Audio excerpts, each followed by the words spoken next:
Insurance fraud in the UK costs more than £1.2 billion a year. That's more than £3 million a day. Deliberate crashes, bogus personal injuries, even phantom pets. The fraudsters are risking more and more to make a quick killing, and every year it's adding more than £50 to your insurance bill. But insurers are fighting back, exposing a fraudulent claim every 5 minutes. Armed with the latest fraud-busting technology, including covert surveillance systems, sophisticated data analysis techniques, and specially trained fraud investigators, they're catching these chancers red-handed. Instead of getting away with it, more and more of these fraudsters are being caught out and claimed and shamed.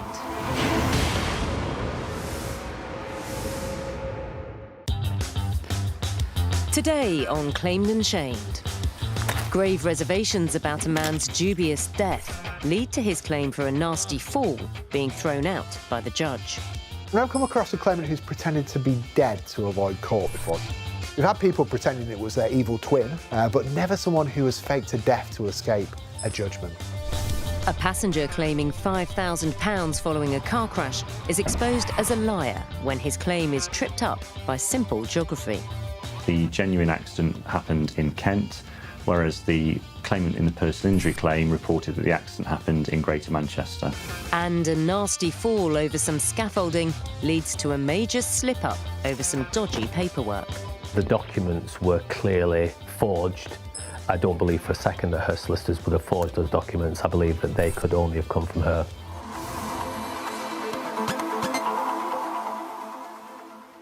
Today, it's all about accidents, injuries and falls. First up, a tumble outside a supermarket with very painful consequences. If you slip, trip or fall in a public place and it's not your fault, you may have grounds for a personal injury claim. While most people who seek a payout are genuine, there are also plenty of chancers out there hoping to cash in with bogus claims, leaving the fraud investigators to sort the wheat from the chaff. With more than 18 years' experience in the fraud sector, lawyer Damien Rourke thought he'd seen it all, until he was handed our next case.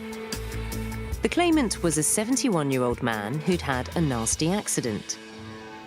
Whilst he was walking through a supermarket car park and passing by a food van, he'd slipped on a puddle of oil and then had fallen directly into a bollard. The man had sustained significant injuries. His head and his teeth had knocked against the bollard, his front teeth had been knocked out, and in addition to that, he'd injured his knees and his elbows in the fall. The man submitted a photo to show the damage to his teeth. The severity of his injuries was reflected in the value of his claim. It was worth about £7,000 in terms of damages, with another £10,000 in relation to costs. A substantial claim, but Damien's antennae were twitching when he looked at the timeline. The first thing the man had done was to get in touch with a solicitor and get a claim into the supermarket a week after the accident. Although quick off the mark, the man had submitted his claim to the wrong place. He should have given it to the owner of the food van instead, who it turns out was oblivious to the incident. Given the nature of the accident, it's really surprising that the chap who owned the food van had no record of it. He had zero recollection of this taking place.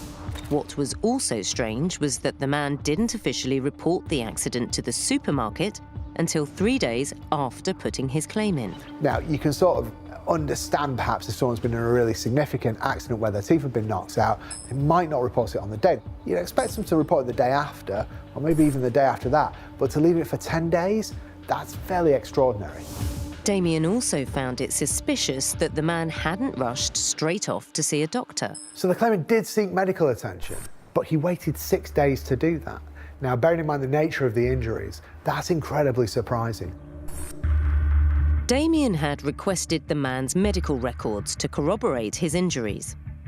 When reviewing them, he noticed that when he'd eventually made it to the surgery, what the man chose to share with the doctor was off-kilter too. What made the visit extraordinary was he doesn't mention any of these injuries at all. And you would imagine that it's quite difficult to forget that your teeth have been knocked out when you go to the doctor. But he more than made up for that on his next visit. The very next day, he went back to the same GP and told him that his teeth had been knocked out, he'd fallen over, his knees and elbows were injured. It's just he forgot to mention it the day before, and he wanted to make sure that it was captured in the records. Damien also spotted something else in the man's medical history that was fishy. The medical records showed, amongst other things, that he did in fact have a pre-existing history of injury to his elbows and his right knee. Now, that's fine, you can have that, but you have to be honest with the medical expert when you see him for the purposes of your medical legal report and tell them about those pre-existing injuries. He failed to do that. Damien was not convinced the man was telling the truth. My own personal view is that the contents of the medical records were not reflective of someone who had been involved in a genuine incident and sustained genuine injury. Keen to explore all lines of inquiry in this case, Damien and his team also ran a background check on the man. And it turned out he'd been busy. We discovered, looking at his previous claims history, that in April 2015, he brought a claim against another big supermarket chain for food poisoning. And then a month after that, he brought a claim against the London Underground for falling over and injuring his knees and elbows.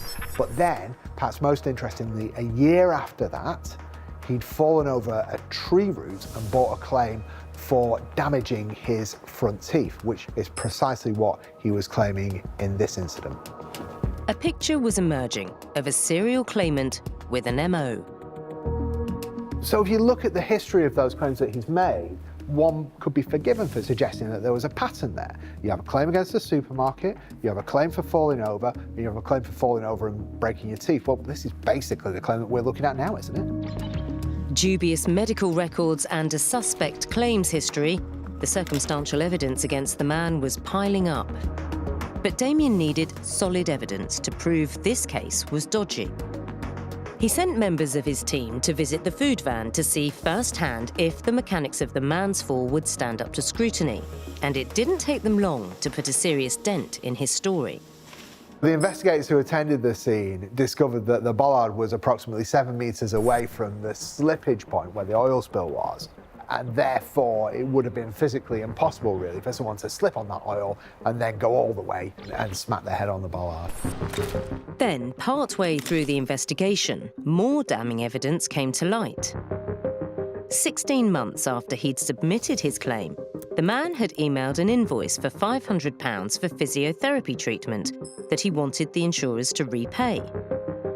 But when Damien and his team examined it in detail, they came to the conclusion it must be bogus. The problem that we spotted immediately with this invoice is that they had misspelt the word physiotherapy, which was a clue that it might not be genuine. It's not the type of mistake that a genuine physiotherapist would make. And the spelling wasn't the only problem Damien and his team had spotted. The email address that the invoice came from, whilst it looked like it had come from the company, was actually a false email address with a really similar name. And so what it was apparent was that someone was impersonating this company, using their details to submit this fake physio claim in support of the claimant's case. When investigators contacted the genuine physiotherapist, they confirmed the invoice wasn't one of theirs. Damien was confident the claim was bogus, so decided to defend the case by arguing to the court that the man was lying. Now, in response to that, the claimant, rather than seeking to withdraw his claim, decided that he was going to press on toward trial. His solicitors felt differently, though, and dropped the claimant, leaving the man to represent himself in court. But before the case reached trial, there was an extraordinary turn of events, the like of which Damien had never seen before. We received a call at our offices from someone who suggested they were the claimant's son. And they told us that, tragically, the trial could not go ahead because the claimant had passed away. Whilst unexpected, it was possible that the man had sadly died, and Damien needed to tread carefully. He went back to the Sun and explained that he'd need to provide evidence such as a death certificate for the benefit of the court, which led to a miraculous turn of events. Somewhat surprisingly then, the claimant, Lazarus-like, resurrects from the dead, and we receive a call that it's all a big mistake. He is not, in fact, dead, thank goodness, says everyone, and the trial can go ahead. The man's case was eventually heard at Brentford County Court, where things didn't go his way.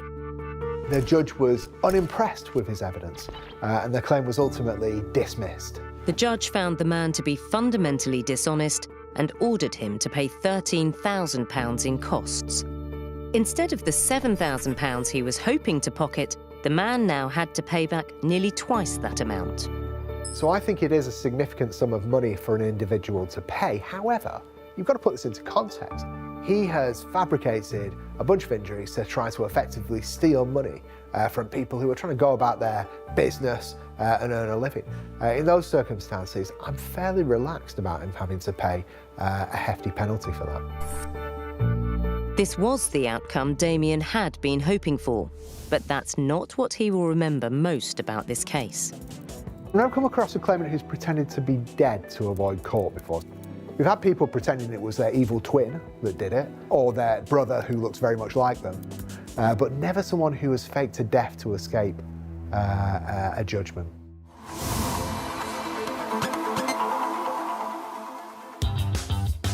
Later, a woman's bogus injury claim comes a cropper when the facts fail to add up. The GP who initially examined this claimant was a specialist in gynecology. Considering she had a whiplash injury, this really wasn't the expert's field of expertise.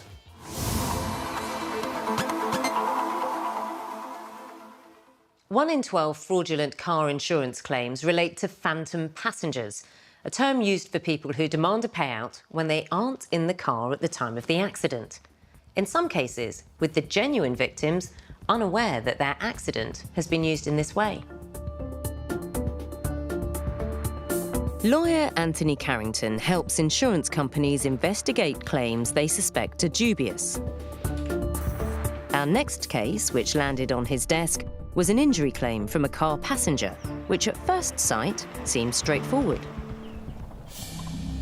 The claimant alleged that he was a passenger in a vehicle which was involved in a crash in Manchester.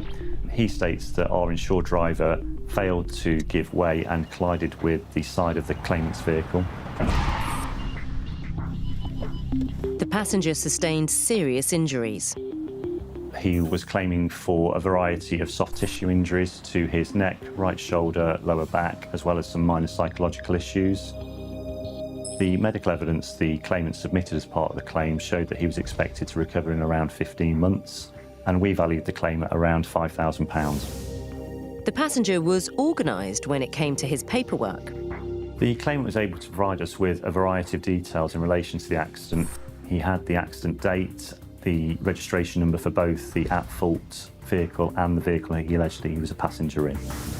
But despite this passenger's efficiency, something was niggling Anthony. The two drivers involved had already put in claims for the damage to their vehicles in the same crash, but neither had claimed for any injury. As part of the vehicle damage claim, the third-party driver reported a relatively minor collision. The repairs were dealt with relatively quickly, and there were no concerns with that claim whatsoever.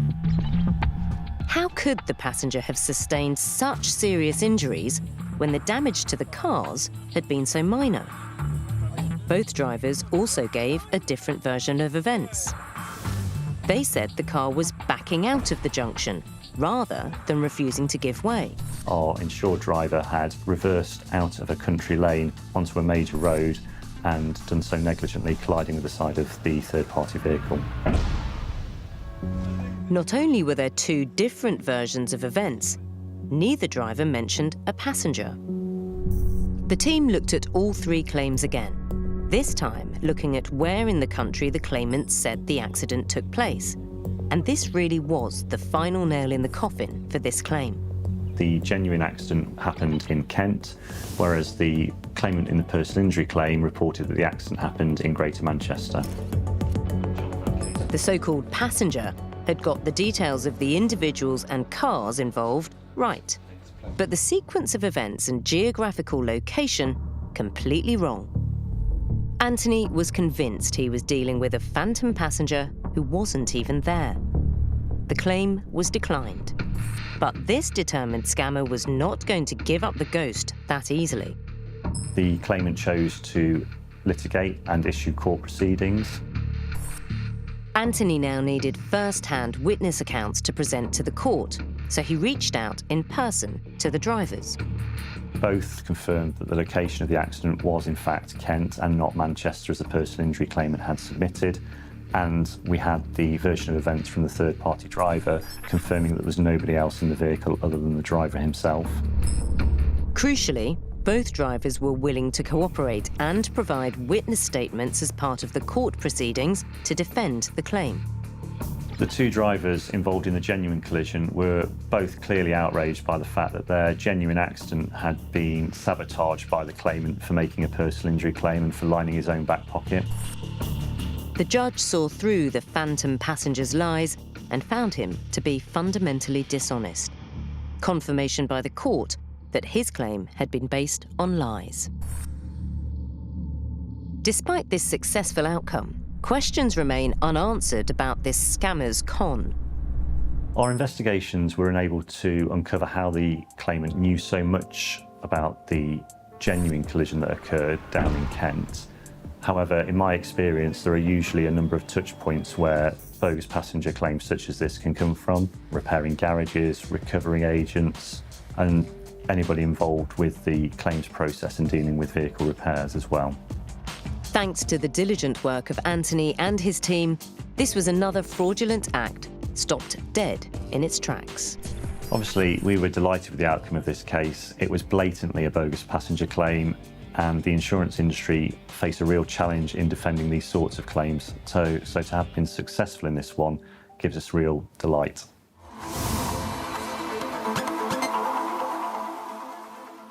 Some people will go to extraordinary lengths in order to try to convince insurance companies that their fabricated claims are in fact genuine. From making up or exaggerating injuries to creating fraudulent documents to back up their stories. But get caught out, and it's likely you'll end up paying thousands of pounds in costs, leaving you worse off than when you started. Chris Booth is head of insurance at Forbes Solicitors, where he handles cases on behalf of local authorities.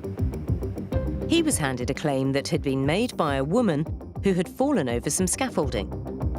The claimant was a lady in her mid-40s who worked in the finance sector as a tax consultant. She said that she had been leaving the house around 5:30 a.m. with her dog to take it for a walk.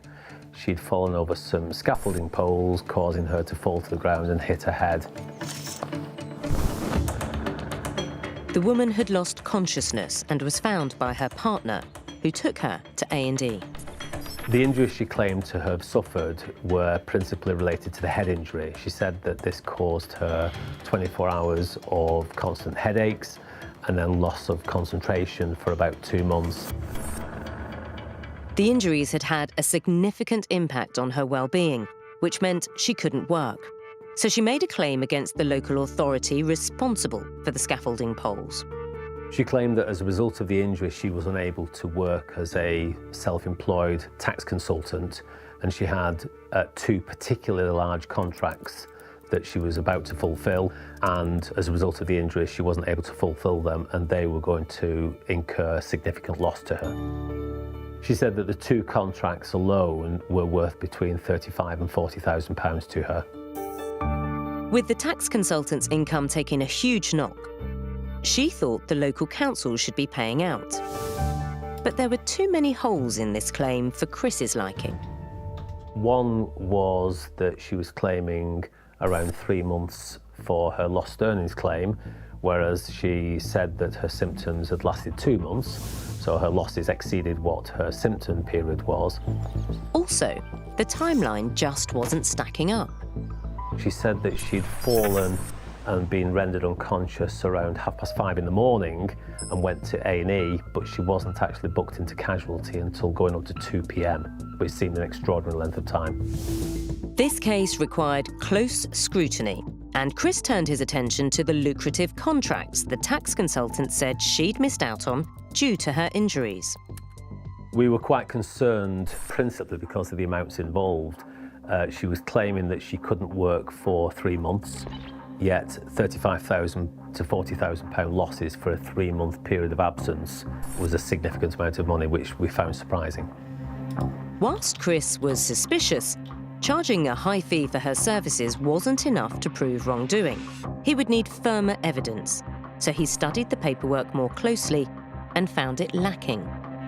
We were concerned by the drafting. It seemed quite amateur drafting. It was a very, very short contract, not least because these were 2 large national companies. We would have expected a more comprehensive document, and we were quite concerned by the brevity of the information that had been provided.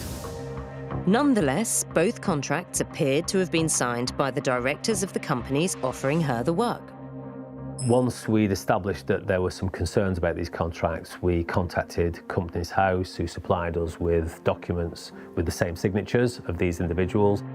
Every limited company in the UK has to be registered with Companies House, with the directors expected to submit their signatures. At last, tangible evidence. The signatures held by Companies House did not match the ones on the contracts provided by the claimant. We contacted the people who apparently had signed these documents. Both of them confirmed that they actually did know the person involved and had actually used their services, but both confirmed that they had not signed the contracts involved and their signatures were clearly bogus. It looked like she'd forged the contracts. That's despite the fact that she'd worked with these companies before. Unaware that she'd been found out, the tax consultant was now threatening to take her case to court for the loss of earnings as a result of the fall. It was time for Chris to present her with his findings, starting with the most serious.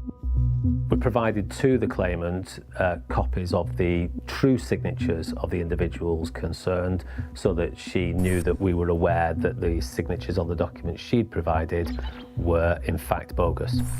The alleged fraud could be career-ending if she was found guilty at court. The claimant was a tax consultant. She was involved in the finance industry.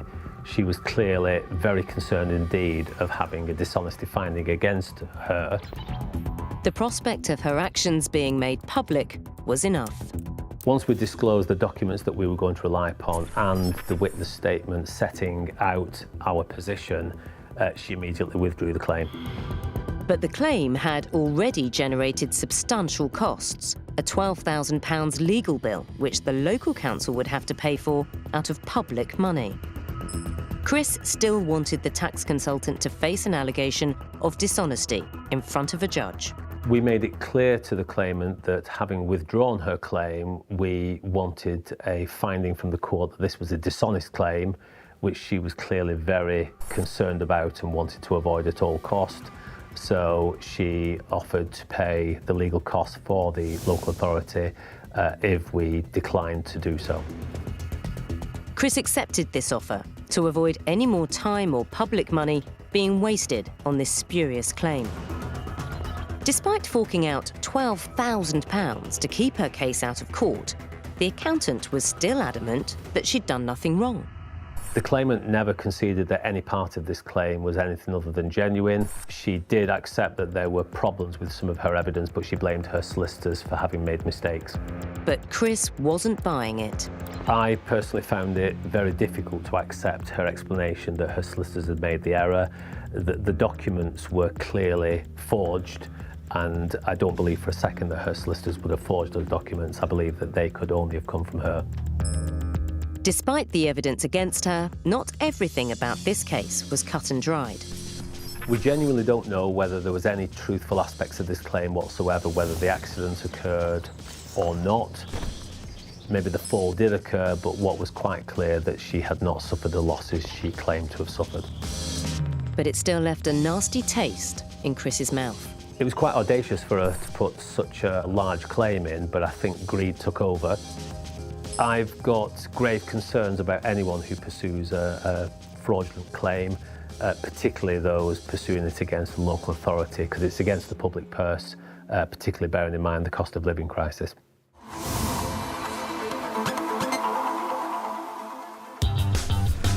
Still to come, caught out on camera, the serial scammer heading behind bars after it's revealed he intentionally caused a crash. He was deliberately targeting vulnerable road users in situations where he felt he could get away with it.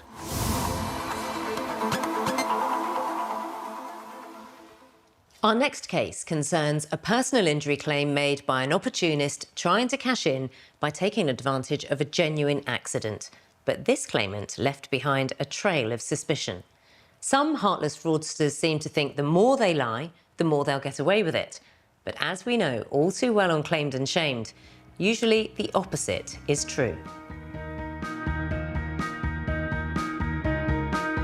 Fraud investigator Graham Lee has seen his fair share of dubious claims. But even he wasn't prepared for the catalogue of lies that were about to land on his desk following an incident which happened on a date which for some is a very special time of year. Although this accident occurred on Valentine's Day, I think it's fair to say that we definitely weren't feeling the love for this claim. The accident happened on the 14th of February 2021, whilst our customer was travelling on the A200 in Bermondsey. This was what we typically refer to as a changing lanes collision. Our insured changed lanes and collided with the other vehicle driven by the claimant. At first, there appeared to be nothing out of the ordinary about this claim. Our customer promptly reported this incident to us. They admitted liability straight away, and although both vehicles were damaged, fortunately there were no injuries reported at the time. But it wasn't long before Graham's suspicions were raised about the other driver. The claimant promptly submitted their injury claim to us after only 5 days post-accident. This is usually a red flag, as we would normally expect a genuinely injured claimant to be focusing upon recuperating from their injuries and not concentrating on submitting a compensation claim so soon after the accident. The amount being claimed for seemed reasonable enough. The claim was initially presented to us as a basic whiplash claim with a value of probably no more than £5,000. So at the early stages, the claim was actually quite a modest one. But things quickly escalated. When the medical evidence arrived, however, what was initially a whiplash claim suddenly included an injury to the right arm, and it also now included a psychological report as well as a diagnosis for post-traumatic stress disorder, including complaints of depression, anxiety and fear of travelling in a motor vehicle. This had increased the cost of the claim substantially. In total, the claim had now shot up to almost £12,000, prompting Graham and his team to start doing a bit of digging. With all investigations into claims like this, our investigation would typically start looking at routine data research, all of the data that would be available to us for this claimant. The information they revealed set more alarm bells ringing. This woman had a history of claiming through the same solicitors and medics. We were able to identify a number of previous claims involving the same law firms and medical treatment providers that had previously been declined or withdrawn when challenged. So Graham and his team took a closer look at the medical evidence that had been submitted. When we reviewed the psychological report, we'd noticed that the claimant had mentioned that her symptoms were so severe that she had to move from London back to her hometown of Cardiff. However, when we cross-referenced this against her social media account, it was clear that she was still working in London. The more they looked, the less the story seemed to add up. We also noticed that the psychologist that had prepared her medical report had provided a diagnosis of post-traumatic stress disorder without actually reviewing her medical records at all. The claimant had also embarked on an expensive course of therapy. Accompanying the medical evidence was an invoice for cognitive behavioural therapy treatment. This invoice was over £3,000 and included 14 sessions of treatment for her so-called psychological injuries. Graham and his team were starting to feel they were being had, and that this claim was part of an organised scam being run by what seemed to be a group of medical and legal professionals. It raised questions for us over whether or not this treatment was actually necessary or whether or not it was simply a cost-building exercise for those key enablers that were presenting the claim to us. And there was something else that was worrying him. We noticed that the claimant was a health worker. This was of a little concern to us. What they would give her is access to intimate medical knowledge that would allow her to exploit and use that knowledge for the purposes of her own financial gain. In order to try to get to the bottom of this highly suspicious claim, Graham and his team got access to the claimant's actual medical records. And what they found was shocking. When these records arrived, it actually revealed that the claimant hadn't been to her GP at all between November 2020 and March 2021, with the accident occurring on the 14th of February, the period in between. And there was more. Her medical records had also revealed that she was suffering from a pre-existing condition to her lower back. And in fact, had attended her GP on a number of occasions in relation to this complaint. Neither of this was admitted to the medical expert. So let's get this straight. Not only did the claimant fail to mention anything about a pre-existing injury, she hadn't even visited a doctor after the collision. And there were more surprises in store. The GP who initially examined this claimant was a specialist in gynecology. Considering she had a whiplash injury, this really wasn't the expert's field of expertise. With the medical evidence appearing to be almost entirely false, the investigation turned to other aspects of the claimant's life. We conduct financial background checks on any claim that we feel might be suspicious or potentially fraudulent. On this occasion, the claimant was found to have a county court judgment which indicated to us that she was under financial stress, and this might possibly be a motive for submitting a spurious or exaggerated claim.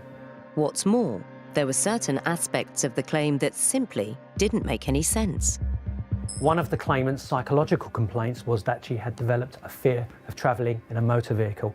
This was especially interesting considering we had been presented with a hire invoice which had stated that over a period of 29 days during the early stages of the claim, she had travelled over 1,100 miles. This was clearly in contradiction to her medical evidence. But the woman was standing firm. She began legal proceedings to get her money. Following our investigation, we simply weren't convinced that the claimant had sustained any psychological or physical injuries at all. It followed that the expensive treatment for cognitive behavioural therapy was simply not required. We felt that we were in a strong position to defend this claim. The evidence was presented to the claimant and her solicitors. The claimants were invited to discontinue their claim. However, to our surprise, they pressed on, and eventually their lawyers commenced county court proceedings. This was a decision that they would later come to regret. It was time for a judge to start asking difficult questions. She was asked to explain why she had not mentioned her previous back pain to the medical expert. She couldn't explain the anomalies and actually said that she didn't think it was relevant to mention her previous back pain to the medical expert. The judge looked at all the evidence and came to the same conclusion as Graham and his team. The trial judge completely agreed with our argument that the claimant had completely fabricated all of her injuries. For this claimant, this was one Valentine's Day without a happy ending. The outcome of the case was that the claimant's claim was entirely dismissed. In fact, she was found to be fundamentally dishonest, and she was actually ordered to pay our costs, which were something in the region of £10,000. The woman in this case will be paying for her lies for some time to come. Their information will be recorded on various counter-fraud databases. This might have all sorts of implications for her in relation to finding alternative insurance in the future, and in addition to that, any future claims will be placed under more intense scrutiny.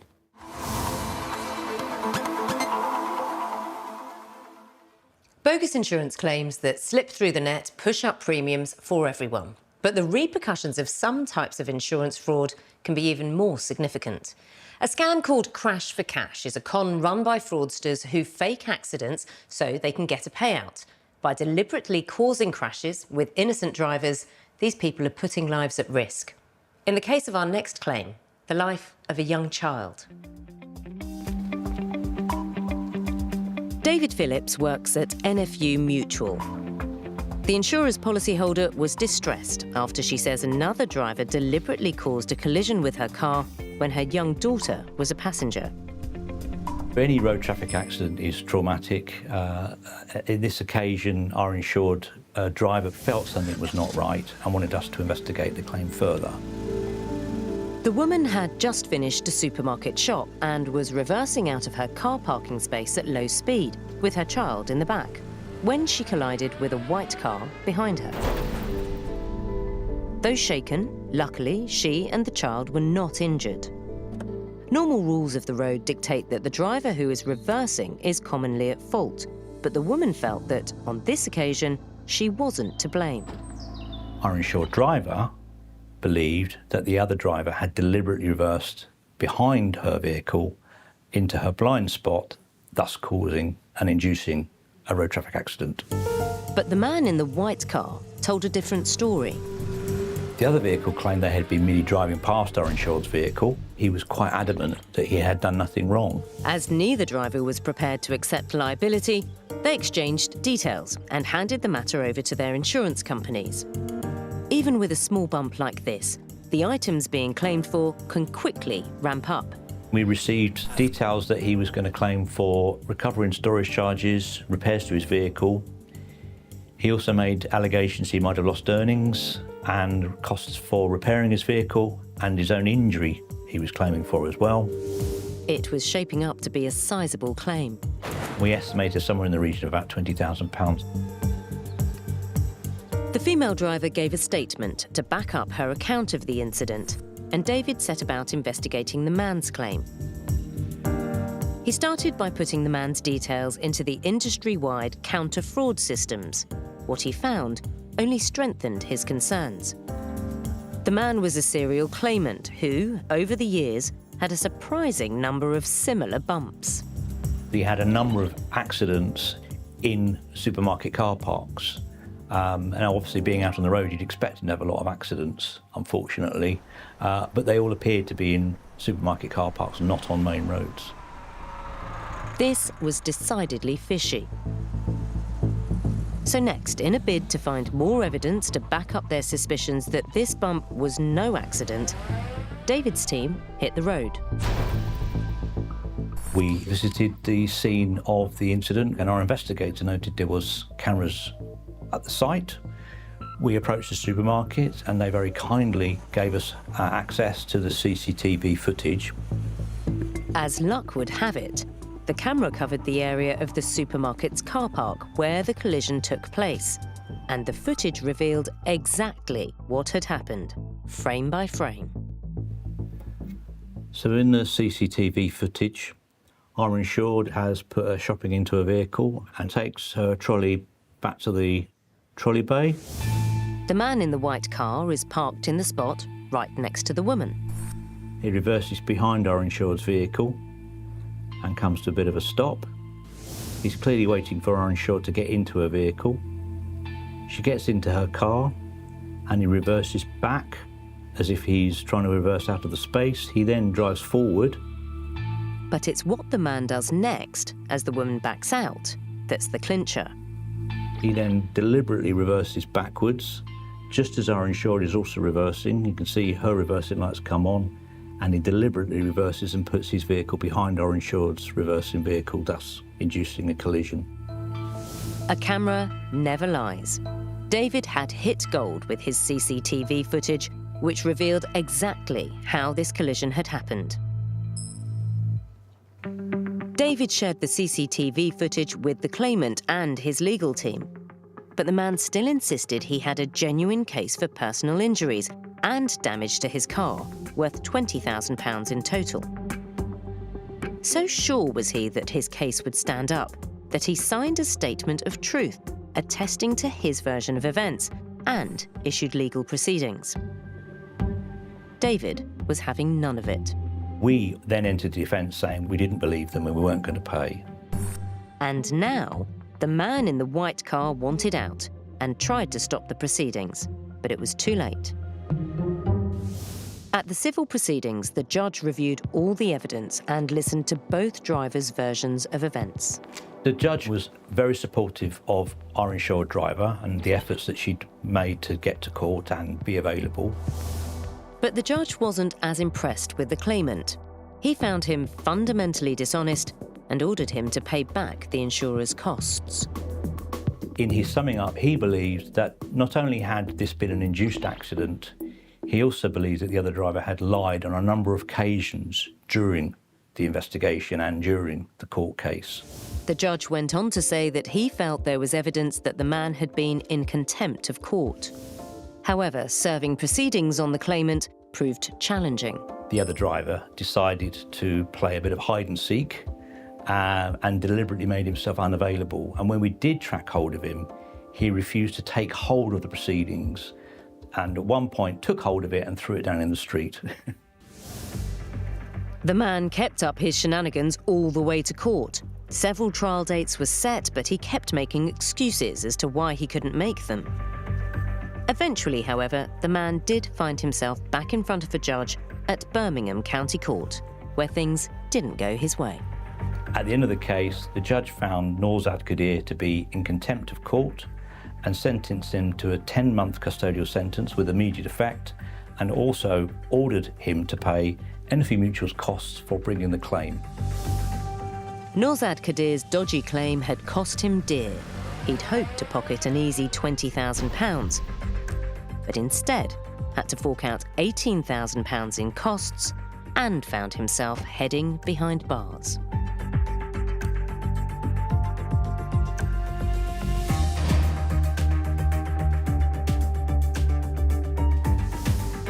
David applauds the actions of NFU Mutual's policyholder, whose child had been put at risk and who'd refused to let this crash-for-cash fraudster get away with it. There's good information to show that Mr. Qadir was deliberately targeting vulnerable road users in situations where he felt he could get away with it.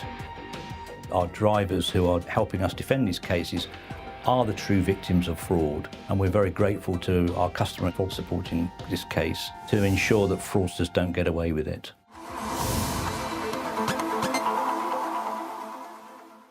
Another shocking case of deception, and a timely reminder that we all need to remain vigilant to the scourge of insurance fraud.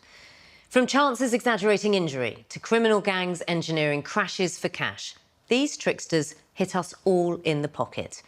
Every year, insurers lose millions to these scams, and it's you, the policyholder, who ends up paying the price in hikes to your premiums.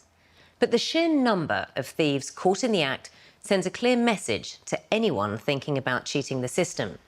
They claimed, but now they're shamed.